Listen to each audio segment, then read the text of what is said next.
الحمد لله كفى والصلاة والسلام على عباده الذين اصطفى أما بعد فأعوذ بالله من الشيطان الرجيم بسم الله الرحمن الرحيم لقد من الله على المؤمنين إذ بعث فيهم رسولا صدق الله مولانا العظيم وصدق رسوله النبي الحبيب الكريم اللهم صل على سيدنا محمد وعلى آل سيدنا محمد وبارك وسلم اللهم صل على سيدنا محمد وعلى آل سيدنا محمد وبارك وسلم Jackson Heights Bangladeshi business association নিউ ইয়র্কের উদ্যোগে নবান্ন পার্টি হলে আয়োজিত মহান পবিত্র জশ্নে ঈদে মিলাদুন নবী সাল্লাল্লাহু আলাইহি ওয়াসাল্লাম মাহফিলের সম্মানিত সভাপতি, বাংলাদেশের ঐতিহ্যবাহী বদরপুর দরবার শরীফের পীরজাদা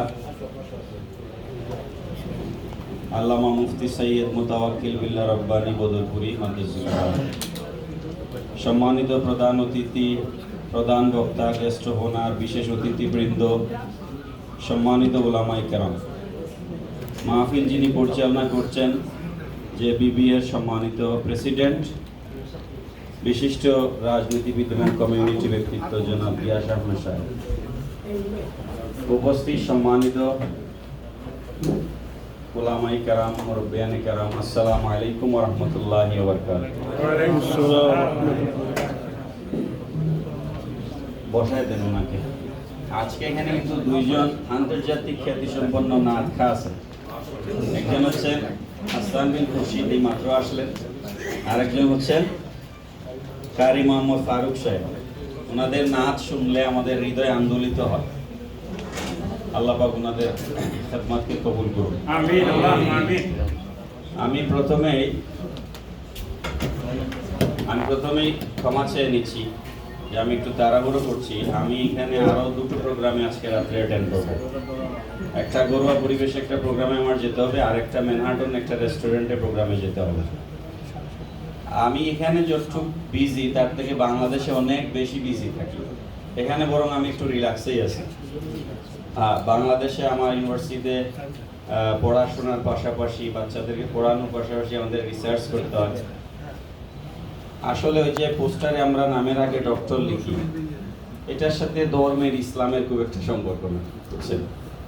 আমি পিএইচডি করেছি আমার প্রয়োজনে, এটা ইসলামের প্রয়োজনে না।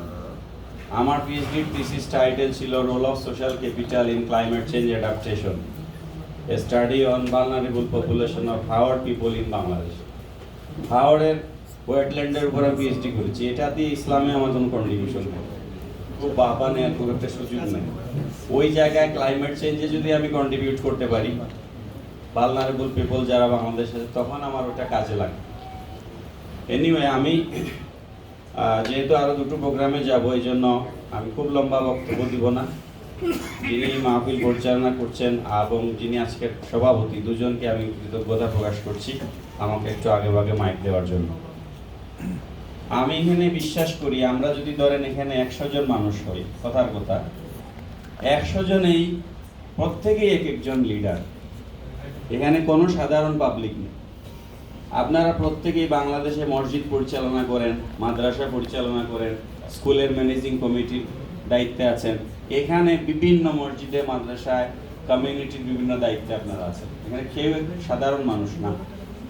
এরকম একটা পরিবেশে কথা বলার সুযোগ পেয়েছি আমি, আলহামদুলিল্লাহ। নবী পাক সাল্লাল্লাহু আলাইহি ওয়াসাল্লামের সাথে সম্পর্কিত যে কোনো বিষয় পরিচালক মহোদয় বলেছেন, ঈদে মিলাদুন নবী মাহফিল, এটা যেহেতু নবীজির সাথে রিলেটেড, এটা দুনিয়ার সব কিছুর উপরে। কারণ আপনারা দেখেছেন, আমি কোনো রাজনীতি করি না, বিএনপিও করি না, আওয়ামী লীগও করি না, কিন্তু আপনারা দেখেছেন আমাদের এক্স প্রাইম মিনিস্টার তিনি বলেছিলেন যে আমার পিয়ন 400 কোটি টাকার মালিক। এই কথা বলেন নাই? পিয়ন 400 কোটি টাকার মালিক কিভাবে হবে? তার পাওয়ারের রিলেশনটা পিএম এর সাথে, কি ঠিক না? আমি বাংলাদেশে মাহফিল করি, বিভিন্ন জায়গায় যাই, আমার গাড়িরও একজন ড্রাইভার আছে। তার পাওয়ার আর প্রাইম মিনিস্টারের গাড়ির ড্রাইভারের পাওয়ার কি সমান? তো এই পাওয়ারটা আপস এন্ড ডাউন ডিফারেন্সিয়েট যে হচ্ছে, এটার কারণ কি? সহবতের কারণ। আমার সাথে সম্পর্কিত ড্রাইভারের পাওয়ার আর প্রাইম মিনিস্টারের সাথে সম্পর্কিত ড্রাইভারের পাওয়ার সমান না। তো যখন কোনো বিষয় আল্লাহ রসুলের সাথে নিসবত হয়ে যায়, তখন সেটার কোনো তামসিল, মিসাল, এক্সাম্পল, উদাহরণ, দৃষ্টান্ত আর পৃথিবীতে একটাও থাকে না। সুবহানাল্লাহ। এই মাহফিল যেহেতু ঈদে মিলাদুন নবী সাল্লাল্লাহু আলাইহি ওয়াসাল্লামের মাহফিল, সুতরাং আপনি আপনার জীবনের শ্রেষ্ঠ সময়ে এখানে বসেছেন। সুবহানাল্লাহ। এটা আপনাকে বিশ্বাস রাখতে হবে। যাই হোক, আমি মূল কথা একটু কথা বলি, যেহেতু গতবারও আমি খুব লম্বা, গতবার আমি অসুস্থ ছিলাম, আমি এসেছিলাম প্রোগ্রামে, কিন্তু আমার একদম ঠান্ডা লেগে গলা বসে গিয়েছিল, কথা খুব একটা বলতে পারিনি। আর বক্তা যারা আছেন আজকের, তারা তো বক্তব্য দিবেন, আমি কিন্তু বক্তা না, আমি অতিথি। অতিথি আর বক্তার পার্থক্য আছে।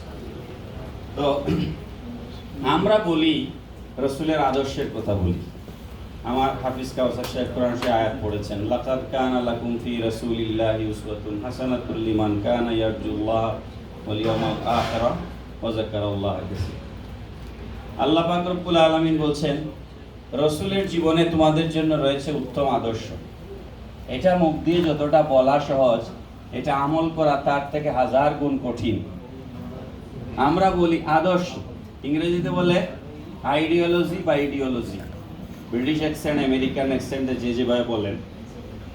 আইডিওলজি বা ইডিওলজি এটা থিওরির বিষয় নয়, এটা প্র্যাকটিসের বিষয়। আপনি কাগজে একটা লিখে ফেললেন যে আমি এই নীতিমালা মেনে চলবো, কিন্তু আপনি সেটার তার কাছেও গেলেন না, তাহলে আপনি রসুলের আদর্শ আপনার জীবনে কোনো কিছুই আসলো। আমি খুব সিম্পলি দুই একটা উদাহরণ দিয়ে আমার আলোচনা শেষ করব। আল্লাহর হাবিব সাল্লাল্লাহু তাআলা আলাইহি ওয়াসাল্লাম তিনি যে আদর্শ নিয়ে জমিনে এসেছিলেন, আমরা প্রায় সময় একটা বক্তব্য শুনি যে জাহিলিয়াতের যুগে কন্যা সন্তানদেরকে জীবন্ত কবর দেওয়া হতো। শুনেন না আপনারা বক্তব্যটা? জি। অ্যাকর্ডিং টু বালাজুরি, রসুল যে সময়ে দুনিয়াতে তাশরীফ এনেছেন 570 খ্রিস্টাব্দের 12ই রবিউল আউয়াল, ওই সময় সেটার নাম এখন তো সৌদি আরব নাম রাখা হয়েছে, যেটা গিয়াস ভাই বলেছেন। সৌদি আরব কিন্তু নাম ছিল না, এটা ওয়াহাবিরা এই নাম দিয়েছে। এটার নাম ছিল, প্রথমে নাম ছিল জাজিরাতুল আরব, তারপরে এটার নানান এটা কি বলে, এটা ইতিহাস আছে, আমি ওদিকে গেলে মূল কথা হারাই ফেলবো। আমি যেটা বলতে চাচ্ছি, রসুল যেই সময় জমিনে তাশরীফ এনেছেন, ওই সময়ে জাজিরাতুল আরবে 1 মিলিয়ন মানুষ বাস করত। প্রায় 1 মিলিয়ন মানে কত? 10 লাখ। 10 লাখ মানুষ বাস করত। এর মধ্যে পড়াশোনা জানে, নাম দস্তখত লিখতে পারে, এরকম মানুষ ছিল 10 থেকে 15 জন। বাকি সবাই ছিল নিরক্ষর, মূর্খ। এই কারণে ওই যুগকে জাহিলিয়াতের যুগ বলা। এখন আপনি একটু ইমাজিন করেন তো, 10 লাখ মানুষের মধ্যে 15 জন দস্তখত জানে, বাকিরা দস্তখত জানে না। ওইরকম সমাজ ব্যবস্থায় আল্লাহ পাক রসুলকে পাঠিয়ে বলছেন, ইকরা বিইসমি রাব্বিকাল্লাযী খালাক, পড়ুন আপনার প্রভুর নামে যিনি আপনাকে সৃষ্টি করেছেন।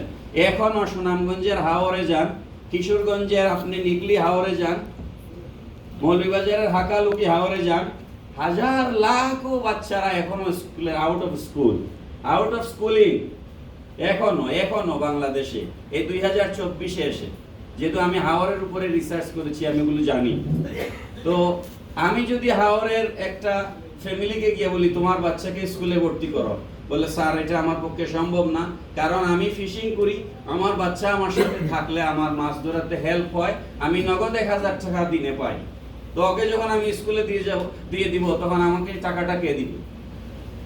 যে লোকটা কৃষির সাথে জড়িত, তাকে যদি আপনি বলেন তোমার বাচ্চাকে স্কুলে দাও, বলে না না, ও আমার সাথে হালের বলদ নিয়ে জমিতে যাবে, ও আমাকে কাজে হেল্প করবে, আমি ওকে যদি স্কুলে পাঠিয়ে দেই আমার লস। এইরকম 2024-এর আধুনিক যুগে এসে এখনো আমরা অনেক মা বাবাকে শিক্ষার গুরুত্ব বুঝাতে পারছি না। 1500 বছর আগে 10 লাখ মানুষের মধ্যে 10 জন মানুষ দস্তখত জানে। এরকম একটা অবস্থায় আল্লাহ পাক নবীকে বলছেন এদেরকে পড়তে বলুন। আপনারা কি মনে করেন তারা এই কথাটার জন্য রেডি ছিল? না। আমার ব্যাকগ্রাউন্ডটা বুঝছেন নি আমার বক্তব্যে? তারা কি ওই কথাটা মেনে নেওয়ার জন্য রেডি ছিল? তারা রেডি ছিল না। কিন্তু রেডি না থাকলেও রেগুলেশন ঘটাতে গেলে, বিপ্লব তৈরি করতে গেলে, গণ অভ্যুত্থান ঘটাতে গেলে শিক্ষা লাগবে। শিক্ষা ছাড়া মানুষের চরিত্র পরিবর্তন করা যাবে না। এই জন্য আল্লাহ পাক প্রথমেই বলেছেন, পড়ুন আপনার প্রভুর নাম। না পড়ে এই জাতিকে আপনি, এই কন্যা সন্তানদেরকে জীবন্ত কবর দেওয়া, এই প্রথা থেকে আপনি মানুষকে ওয়াজ করে বের করে আনতে পারবেন না। এদের ভিতরে এলেম দেন, জ্ঞান দেন, এদের ভিতরে নূর ঢেলে দেন। সুবহানাল্লাহ। আমার মূল কথা যেটা ছিল, রাসূল যেই জন্য আমাদেরকে এই পৃথিবীতে আল্লাহ পাক পাঠিয়েছেন, লাকাদ কানা লাকুম ফি রাসূলিল্লাহি উসওয়াতুন হাসানাহ, উত্তম আদর্শ। উত্তম আদর্শের কোনো ডেফিনেশন নেই। রাসূল যা করেছেন সেটাই উত্তম আদর্শ। সুবহানাল্লাহ। বুখারী শরীফের হাদিস, আম্মা জান, আমাদের মা আয়েশা সিদ্দিকা রাদিয়াল্লাহু তাআলা আনহা, ওনাকে সাহাবায়ে কেরাম প্রশ্ন করেছেন যে কোরআন শরীফে বলা হয়েছে রাসূলের আদর্শ উত্তম আদর্শ। প্রত্যেক মানুষের হাজবেন্ডের চরিত্র তার ওয়াইফের চেয়ে বেশি কেউ জানে না। কি আমার সাথে কি আপনারা এগ্রি উইথ মি? জি। ইয়াস ভাই মানুষ ভালো না খারাপ এটা আমি বাংলাদেশ থেকে সে 2 দিন উনাকে দেখে বলতে পারবো না। এটা সব থেকে বেশি উনার ওয়াইফ বলতে পারবে। জি। আমি ওয়াজ করছি, সুন্দর সুন্দর বক্তব্য দিচ্ছি, কিন্তু আমি ঘরে গেলে মানুষ কতটা ভালো সেটা আমার ওয়াইফ ভালো জানে। কারণ সোশ্যালজিতে সিগমন্ড ফ্রয়েড নামে একজন থিওরিস্ট আছে। ফ্রয়েডের থিওরিতে তিনি বলেছেন, every human being has a back end A front. প্রত্যেক মানুষের একটা পিছন আছে, একটা সামন আছে। এই মঞ্চে আমরা বসেছি, আপনারা আমাদের নুরানি চেহারা দেখতেছেন এখানে হুজুরদের, কিন্তু এর বাইরে আমার চরিত্র কেমন সেটা আপনার দেখার সুযোগ নাই। এটা আমার প্রত্যেকের একটা ব্যাক আছে, প্রত্যেকে। তো আল্লাহর রাসূল সাল্লাল্লাহু আলাইহি ওয়াসাল্লাম এমন ছিলেন, সাহাবায়ে কেরামদের সামনে রাসূল বয়ান যখন করতেন তখন বলতেন, প্রত্যেক মানুষ তার চরিত্র লুকায় রাখে। তোমাদেরকে আমি ডিক্লেয়ার করছি, তোমরা আমার সামন পিছন সবকিছু মানুষের সামনে প্রকাশ করে দাও। সুবহানাল্লাহ। আমার চরিত্রে গোপনীয়তা বলতে কিছু নাই। তো সাহাবায়ে কেরাম এসে বলছেন, আম্মা জান, রাসূলের সাথে তো আমরা চলাফেরা করি, উঠা বসা করি, everything is going on okay, but আপনি সবথেকে ভালো বলতে পারবেন রাসূলের চরিত্র কেমন। আপনি বলুন তো রাসূলের চরিত্র কেমন। তখন আয়েশা সিদ্দিকা রাদিয়াল্লাহু আনহা জবাব দিয়েছেন, তোমরা আমাকে রাসূলের চরিত্র সম্পর্কে জিজ্ঞেস করতে এসেছো, তোমাদের কাছে কোরআন শরীফ নাই? তোমরা কোরআন শরীফ পড়ো না? খুলুকুহু আল কোরআন। কোরআনের সূরা ফাতিহা থেকে সূরা নাস পর্যন্ত গোটা কোরআন শরীফ হচ্ছে একটা থিওরি, আর মুহাম্মদুর রাসূলুল্লাহ কোরআনের বাস্তব নমুনা।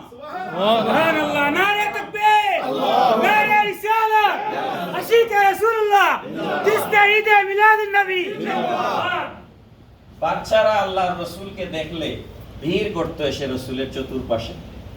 এত ভালোবাসতেন আল্লাহর রাসূল বাচ্চাদেরকে। আমি বাংলাদেশে বিভিন্ন স্কুলে, মাদ্রাসায় আমাকে গেস্ট করে নেয়, যেহেতু আমি শিক্ষক, আর একটু বড় স্কুলের শিক্ষক, তো ইউনিভার্সিটিতে একটু বড় স্কুল না, তো আমাদেরকে বিভিন্ন জায়গায় গেস্ট করে নেয়। আমি বলি, বিশেষ করে মাদ্রাসাগুলোতে আমি বলি, আপনারা জানেন একসময় বাংলাদেশের মাদ্রাসাগুলোতে সেই মাইর মারতো হুজুররা ছাত্রদেরকে, পিঠ ফাটায় ফেলতো, পাঞ্জাবি ছিঁড়ে ফেলতো মারতে মারতে। কি কথাটা ঠিক কি না? জি ঠিক। আমি মাদ্রাসাগুলোতে প্রায় এই বক্তব্য দেই, একটা হাদিস দেখাও ভাই যে আল্লাহর রাসূল একটা বাচ্চার গায়ে হাত তুলেছে। ঠিক। তো তুমি এই বেত নেওয়া কোথায় পাইলা? যা চরিত্র বাচ্চাদের সাথে খেলতে হবে, হাসতে হবে, চকলেট দিতে হবে, ওদের সাথে মিশতে হবে, সব কিছু তো এসে এখানে দেখি আমি। এই আমেরিকায়, কানাডায়, এই ইউরোপে, বাংলাদেশে তো পাই না এগুলো। হুজুরদের কাছে তো এগুলো দেখি না। কারণ কি? আমরা তো আল্লাহর রাসূলের চরিত্র আমাদের মাঝে নাই। বলতেছি, ওয়াজ করি, কিন্তু আমাদের মাঝে এই চরিত্রগুলো নাই। বাচ্চারা আল্লাহর রাসূলকে ঘিরে ধরতো রাসূল কোথাও গেলে। বাচ্চাদের জন্য আল্লাহর রাসূল এমন আদর্শ ছিলেন। স্ত্রীদের সাথে আল্লাহর রাসূল কেমন আচরণ করতেন। নবী পাক সাল্লাল্লাহু আলাইহি সাল্লাম আয়েশা সিদ্দিকা রাদিয়াল্লাহু আনহা বর্ণনা করেছেন হাদিস, আমি যেই জায়গায় ঠোঁট লাগিয়ে পানি পান করতাম গ্লাসে, নবীজি ঠিক ওই জায়গায় ঠোঁট মোবারক লাগিয়ে পানি পান করতেন। সুবহানাল্লাহ, সুবহানাল্লাহ। এটা শুধুমাত্র আয়েশার প্রতি রাসূলের ভালোবাসা প্রদর্শন নয়, কিয়ামত পর্যন্ত স্বামীদের জন্য আদর্শ রেখে গেছে। কিয়ামত পর্যন্ত। আপনারা যারা আছেন পরকীয়া ইউরোপ আমেরিকা, এটা একটা মানে বিশাল ব্যাপার। বাংলাদেশেও চলে গেছে এগুলা। হ্যাঁ, বাংলাদেশে পরকীয়া অনেক বেশি। তো আমি আপনাদেরকে অনুরোধ করব, স্ত্রীদেরকে ভালোবাসেন, স্ত্রীকে সময় দেন, স্ত্রীকে সম্মান করেন। আল্লাহ রাসূল যেভাবে সম্মান করেছেন, দেখবেন আপনার ঘর দুনিয়াতেই জান্নাত হয়ে যাবে। সুবহানাল্লাহ। আপনার ঘর দুনিয়ায় জান্নাত হবে। আপনি স্ত্রীকে ভালোবাসুন, স্ত্রীর সাথে সময় দিন।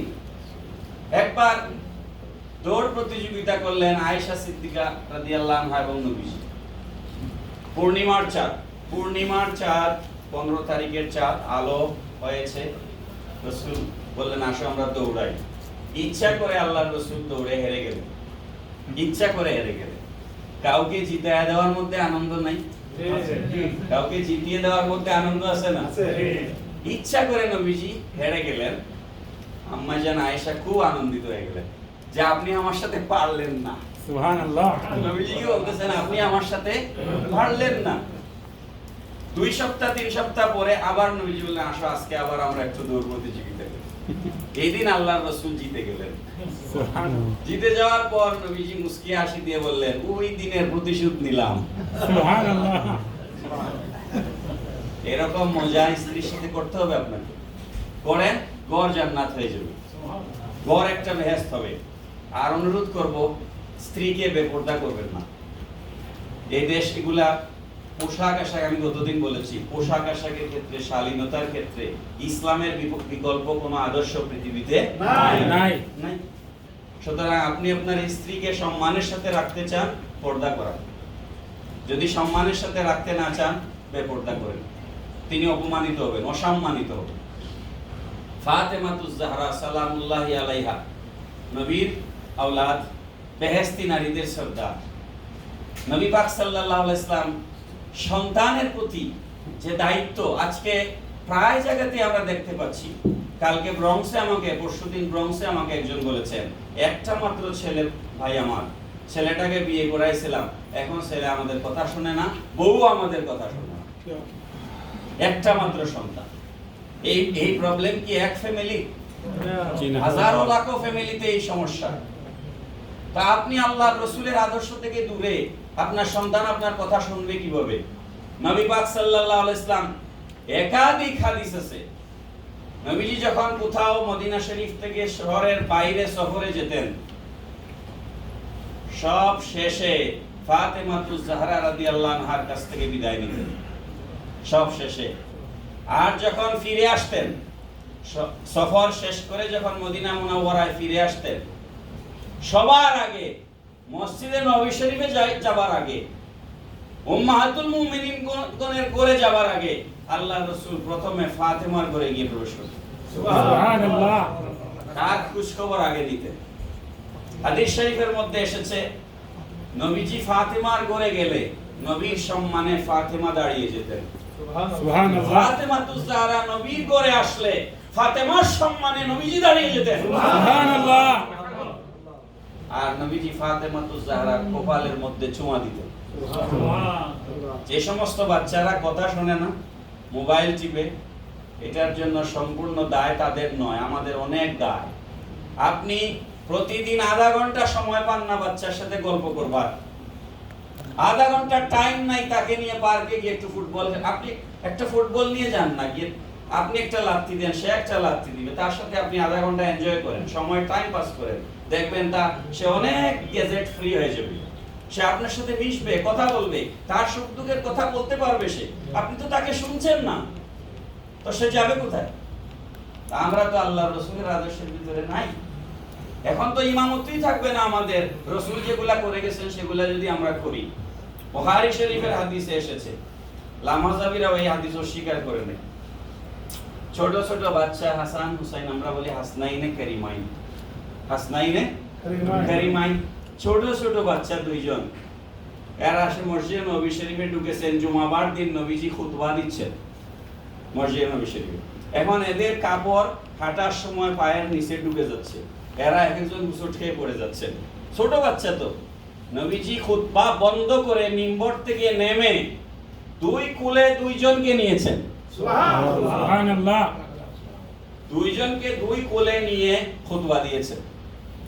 আমাদের মুতাওয়াক্কিল বিল্লাহ সাহেবের ছেলে যদি আসে আর কোলে নিয়ে নেয় খুতবা জুম্মায়, ইমামতি থাকে কিনা সন্দেহ আছে।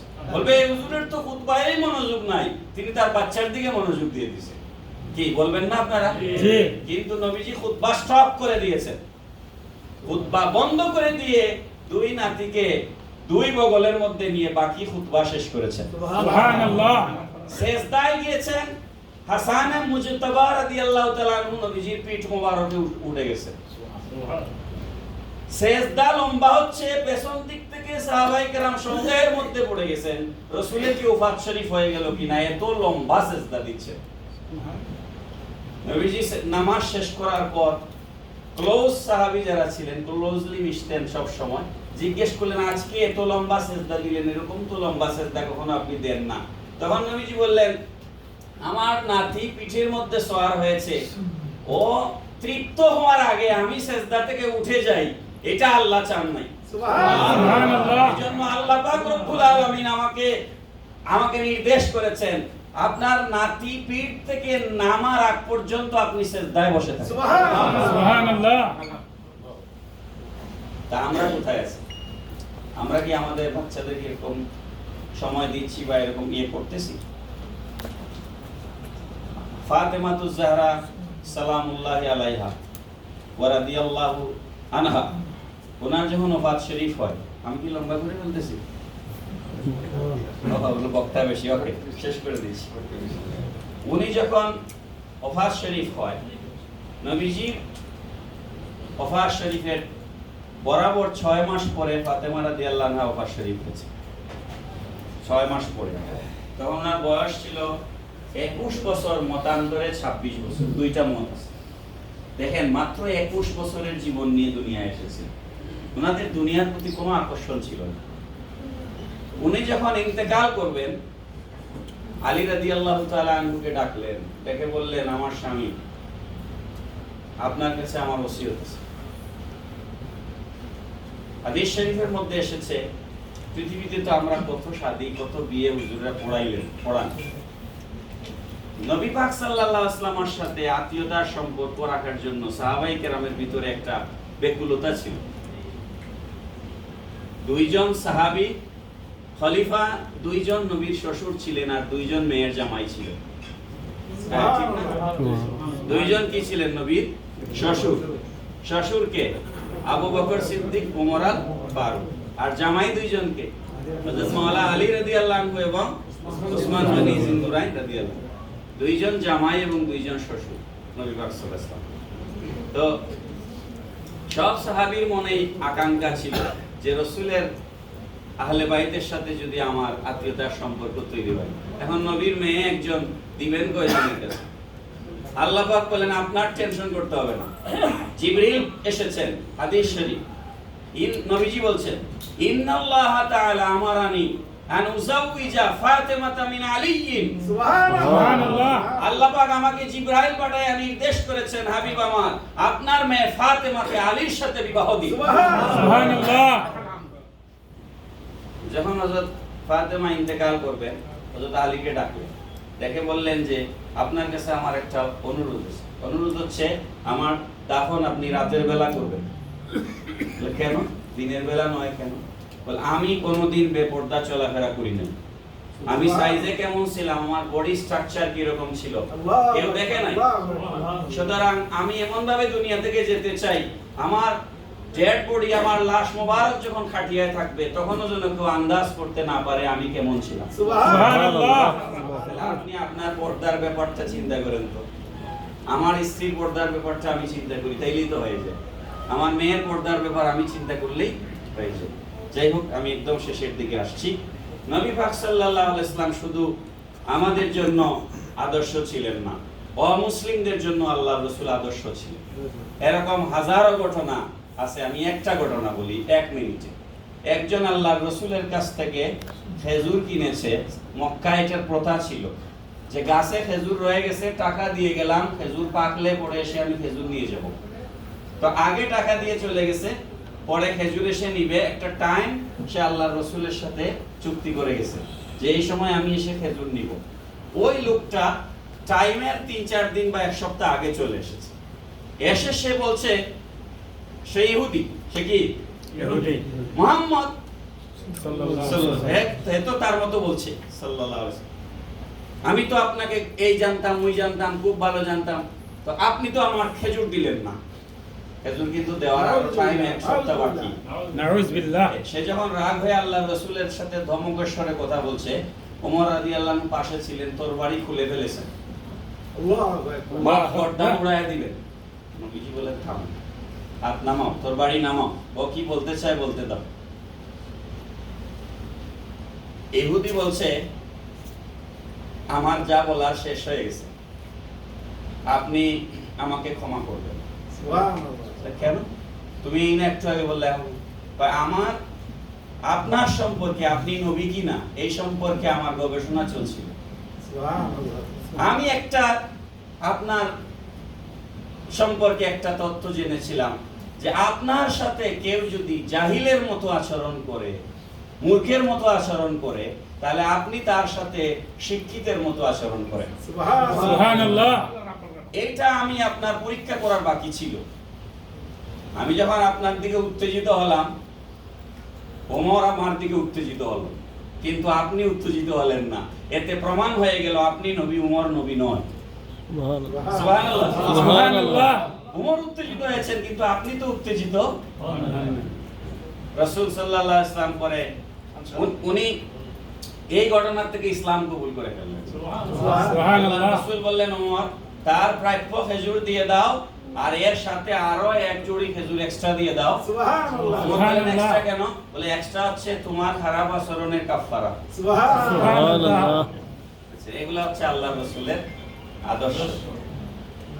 মক্কা যখন শেষ করে দিচ্ছি, মক্কা যখন আল্লাহর রাসূল বিজয় করেন, আপনারা জানেন রাসূল সাল্লাল্লাহু আলাইহি সাল্লামের বিরুদ্ধে বদরের যুদ্ধে আবু সুফিয়ানের নেতৃত্বে যে ঘটেছিল, আল্লাহর রাসূল প্রথমে মক্কার ওঠানে দাঁড়াইয়া প্রথমেই বললেন, যারা মান দাখালা ইলা দারি আবু সুফিয়ান আমানা, যে ব্যক্তি আবু সুফিয়ানের ঘরে গিয়ে আশ্রয় নিবে তাকেও আমি নিরাপদ ঘোষণা করব।